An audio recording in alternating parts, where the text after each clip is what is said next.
So নমস্কার বন্ধুরা, তোমার লাগ মুই আজি একটা কথা কবা চান্দাম। সেটা হচ্ছে যে এসআইআর নিয়ে খুব তোলপাল চলেছে, সেটা তোমরা জানেন। তো মুই কিনা বুঝো মুই কিনা তোমাকে একটা কবা চান্দা। হ্যাঁ, সেটা হচ্ছে যে বিহারত এসআইআর কমপ্লিট, তো বাংলাত নাকি এসআইআর শুরু হবে। ওটা ঘোষণা হয়ে গেছে, শুরু হবেই। তো এসআইআর মানে যেমন ধরো তোমরা একটা কিছু কিছু কোনো কিছুর একটা পরীক্ষা দিবেন, তো পরীক্ষা দিলে তার একটা রুলস রেগুলেশন আছে তো নাকি।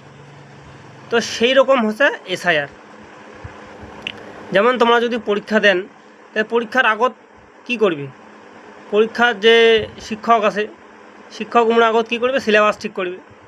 সিলেবাস ঠিক করার পর ছাত্র কতলা আছে, অ্যাডমিশন ঠিকঠাক হয়েছে কি নাই, রোল নাম্বার সব বসাবসি করবে।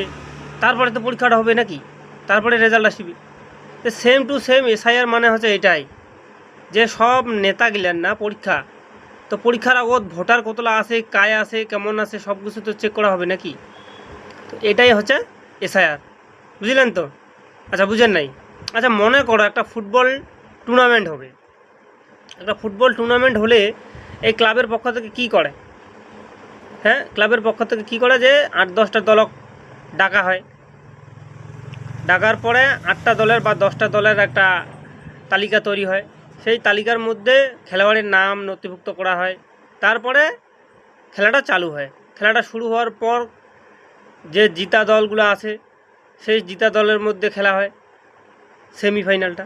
তারপরে 2টা দল জিতার পরে একটা ফাইনাল খেলা হয়। তো সেম টু সেম এসআইআরটাও এরকমই। প্রথমে ভোটার তালিকাটা লিস্টটা সংশোধন করা হয়, সঠিকভাবে দেখা হয়, বিচার করা হয়। তারপরে হবে তোমার ভোটের পরে হবে রেজাল্ট।